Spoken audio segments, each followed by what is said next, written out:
اللہ صلی اللہ علیہ وسلم الوضوء مفتاح الصلاۃ والصلاۃ مفتاح الجنہ صدق رسول الکریم اللہم صلی علی سیدنا و مولانا محمد وبارک وسلم وصلی علیہ۔ دوستان کی وقار، آج کی گفتگو ایک نہایت ہی اہم پہلو پر کرنا چاہتا ہوں، وہ ہے اصلاحی گفتگو، وہ ہے ہماری بہتری والی گفتگو جو ہمیں چاہیے، ہمیں ضرورت ہے۔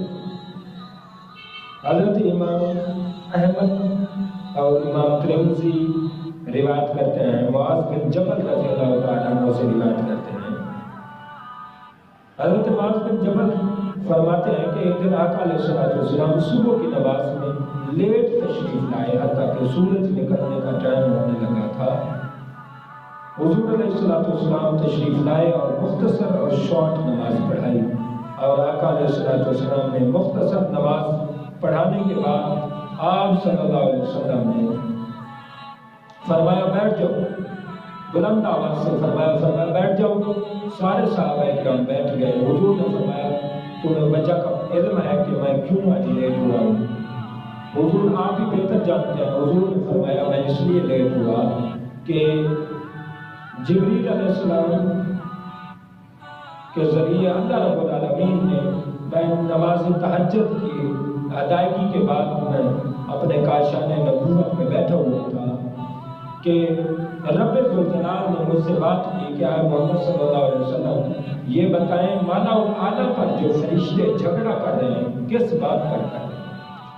آقا علیہ السلام نے فرمایا اللہ بہتر جانتا ہے۔ تو اللہ رب العالمین نے حضور فرماتے ہیں میرے کاشان نبوت پر اپنا رحمتوں برکتوں والا ہاتھ مبارک جو اس کی شان کے لائق ہے رب ذوالجلال نے لگایا۔ آقا علیہ السلام فرماتے ہیں اس کی ٹھنڈک میں نے اپنے سینے میں پائی، تو مجھ پر انوار و تجلیات ہوئے، مجھ پر انکشافات ہوئے، مجھ پر سارے علوم کھل گئے، پوری دنیا کے علم مجھ پر کھل گئے۔ تو اللہ رب العالمین نے فرمایا حضور بتائیں کہ مالا اور اعلیٰ پر فرشتے کس بات پر جھگڑا کر رہے ہیں؟ آقا علیہ السلام نے فرمایا پیارے اللہ مالا اور اعلیٰ پر فرشتے بڑے مقرب 4 فرشتے کچھ چیزوں پر جھگڑا کر رہے ہیں، وہ ہے کفارات اور درجات۔ کہ کفارات کیا ہیں، درجات کیا ہیں؟ کفارات میں اتنے کفارات یہ ہے کہ گناہ اتنے زیادہ لوگوں کے مٹتے ہیں ان کفارات کی وجہ سے، اتنے گناہ زیادہ مٹتے ہیں کہ فرشتے حیران ہو کر ایک دوسرے سے جھگڑا کر رہے تھے، ایک دوسرے سے بحث مباحثہ کر رہے تھے، تکرار کر رہے تھے۔ فرمایا کفارات، حضور نے فرمایا کفارات یہ ہے کہ اچھے طریقے سے وضو کرنا۔ کفارات یہ ہے کہ اچھے طریقے سے وضو کرنا، اسباب الوضوء، فرمایا اچھے طریقے سے وضو کرنا۔ فرمایا یہ گناہوں کو ایسے مٹاتا ہے کہ فرشتے بھی حیران ہو جاتے ہیں جب رب کا خزانہ کھل جاتا ہے۔ تو فرمایا پہلی چیز کفارات میں، گناہوں کے مٹا دینے والی چیزوں میں پہلی چیز اسباغ الوضوء ہے۔ فرمایا وضو کرنا۔ وضو کرنے کے بارے میں حاکم نے ایک روایت کیا ہے، نسائی میں بھی ابو داؤد میں بھی آئی ہے۔ حضرت ابو ہریرہ روایت کرتے ہیں کہ آقا علیہ السلام نے فرمایا جو اچھے طریقے سے وضو کرے، فرمایا وہ اچھے طریقے سے وضو کر کے مسجد کو جائے اور مسجد میں پہنچے تو کیا ہو کہ مسجد میں جماعت نکل چکی ہو، جماعت فوت ہو چکی ہو، جماعت گزر چکی ہو، فرمایا اللہ رب العالمین اسے جماعت کا ثواب عطا کریں گے۔ جماعت نصیب بھی نہیں ہوئی لیکن ثواب میں جماعت کا ثواب مل رہا ہے، اندازہ کریں۔ اور ایک حدیث میں آتا ہے آقا علیہ السلام نے فرمایا بندہ جب وضو کر کے مسجد میں جائے اور نماز ہو چکی ہو، جماعت گزر چکی ہو، فرمایا اللہ اس کو جماعت کا پورا ثواب دے گا، تھوڑا سا بھی کم نہیں کرے گا، اس کے ثواب میں تھوڑی سی بھی کمی نہیں کی جائے گی۔ اندازہ کر لیں کہ کیا قدر وضو کی اہمیت ہے۔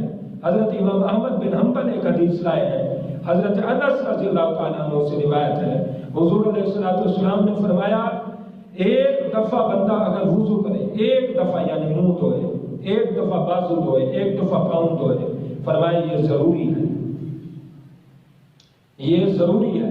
اور فرمایا کوئی اگر دو بار اپنے اعضائے وضو کو دھوئے، منہ کو بھی 2 بار دھوئے، اپنے بازو کو بھی 2 بار دھوئے اور اپنے پاؤں کو بھی 2 بار دھوئے، فرمایا یہ اس کو ڈبل ثواب ملے گا، وضو کا اسے ڈبل ثواب ملے گا۔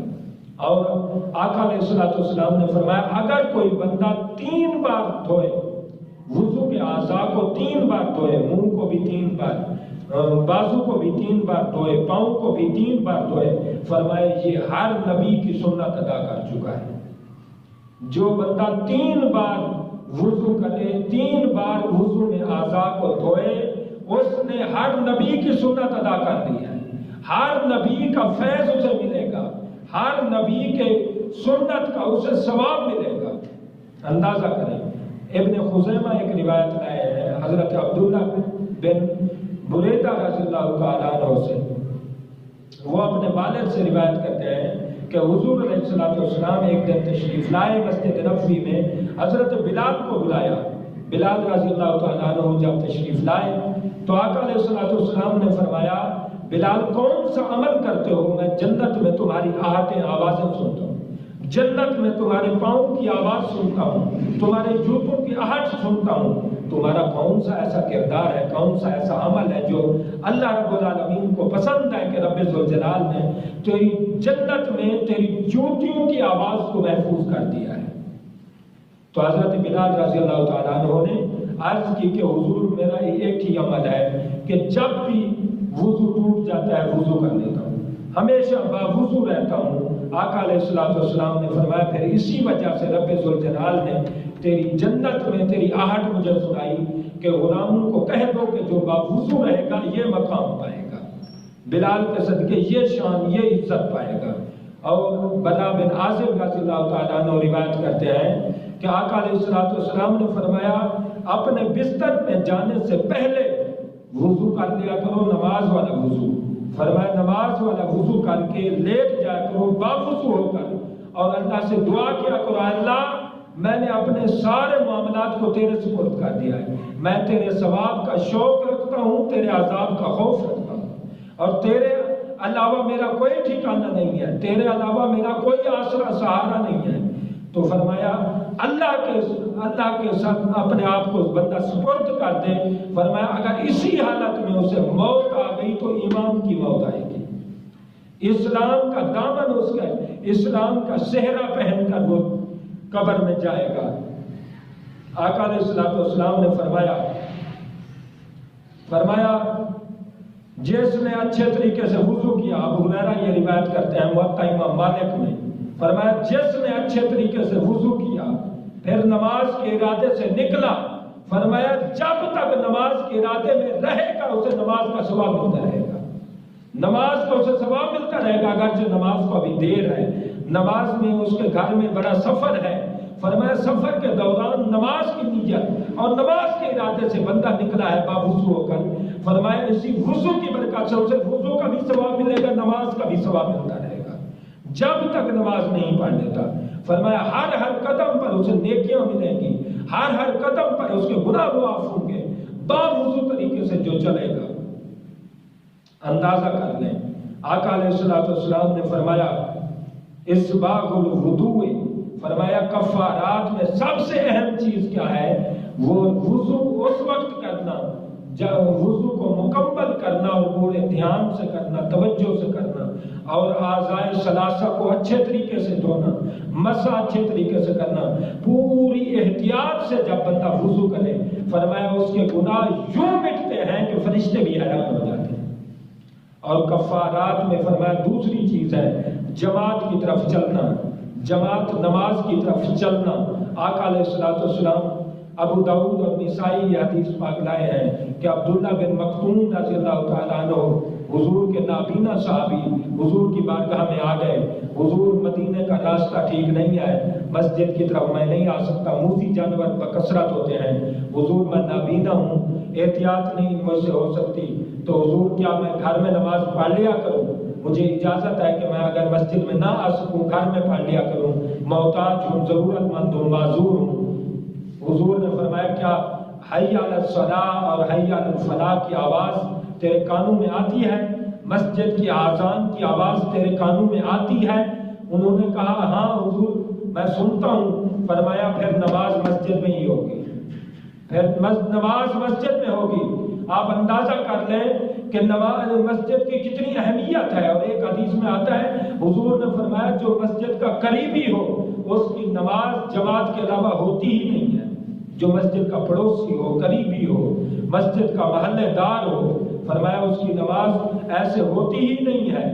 تو پیارے دوستو نماز کی آپ اندازہ کریں کہ نماز با جماعت کا کیا اہمیت ہے، کیا اللہ نے تاکید کی ہے۔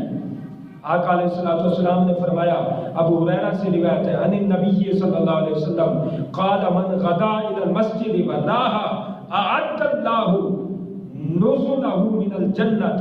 فرمایا آقا علیہ الصلوۃ والسلام نے جو بندہ اچھے طریقے سے وضو کرے اور مسجد کی طرف چلا جائے اور مسجد میں جا کر راحت اور سکون سے بیٹھے، اطمینان سے بیٹھے، فریش ہو کر بیٹھے، طبیعت میں تازگی ہو، فرمایا اس کے لیے اللہ جنت میں مہمانی تیار کرے گا۔ اس کے لیے رب ذوالجلال جنت میں مہمانی تیار کرے گا جس سے اللہ رب العالمین خود میزبان ہوگا۔ اندازہ کریں نماز کی اہمیت پر اور جماعت کی اہمیت پر۔ آقا علیہ الصلوۃ والسلام نے ارشاد فرمایا، ابو ہریرہ روایت کرتے ہیں، حضور نے فرمایا ابو ہریرہ خود بھی نماز پڑھا کر اور اپنی فیملی کو بھی نماز کا کہا کر، اگر تو نماز پڑھے گا اور اپنی فیملی کو نماز پڑھوائے گا، فرمایا اللہ روزی رزق تجھے وہاں سے دے گا جہاں سے تیرا گمان بھی نہیں ہوگا، جہاں سے تیرا تصور بھی نہیں ہوگا۔ اور ایک بڑی اہم حدیث آقا علیہ الصلوۃ والسلام فرماتے ہیں، مسند امام احمد بن حنبل میں یہ حدیث آئی ہے، ابو ہریرہ روایت کرتے ہیں، آقا علیہ الصلوۃ والسلام نے فرمایا جو شخص نماز میں ادھر ادھر دیکھتا ہے، نماز میں دائیں بائیں کا خیال کرتا ہے، فرمایا جو دائیں بائیں ادھر ادھر نماز میں دیکھتا رہتا ہے، فرمایا ڈر ہے کہ کہیں اس کا چہرہ گدھے جیسا نہ ہو جائے، فرمایا ڈر ہے اس کا چہرہ کھوتے جیسا نہ ہو جائے۔ تو نماز میں پورے دھیان سے کھڑا ہونا چاہیے، پوری احتیاط سے، اور خدا کا روب اپنے اوپر طاری کر کے کھڑا ہونا چاہیے، اللہ کی بارگاہ کا روب طاری کر کے کھڑا ہونا چاہیے۔ آقا علیہ الصلوۃ والسلام نے فرمایا جو نمازوں کی محافظت کرے گا، جو نمازوں کی پابندی کرے گا، فرمایا وہ جیے گا بھی خیر پر، مرے گا بھی خیر پر۔ اور وہ نمازوں کی پابندی کی وجہ سے ایسے گناہوں سے پاک ہو جائے گا جیسے ماں کے پیٹ سے آج پیدا ہوا ہے۔ یعنی اپنی زندگی وہ نماز کی محافظت پر، نماز کی پابندی پر، نماز کی ادائیگی پر، نماز پڑھنے پر، نماز کے معمول پر، نماز کے طریقہ کار پر اگر اپنی زندگی، دنیا کی زندگی گزارے گا، قبر کی زندگی اللہ آسان کر دے گا۔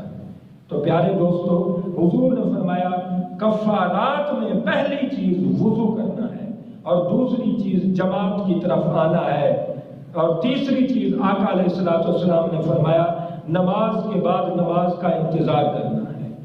ایک حدیث میں آتا ہے کہ جب بندہ نماز پڑھ لے اور دوسری نماز کی فکر میں لگا رہے کہ اپنے کام کاج جلدی کر کے آئے، اور سوچتا رہے کہ میں نماز کا ٹائم ہو جائے گا، میں جلدی سے یہ کر لوں وہ کر لوں، یہ نماز کے تصور میں، نماز کی فکر میں جو بندہ رہے، فرمایا اسے نماز کا ثواب سفر میں بھی ملتا رہتا ہے، نماز کا ثواب اسے کام کاج میں بھی ملتا رہتا ہے۔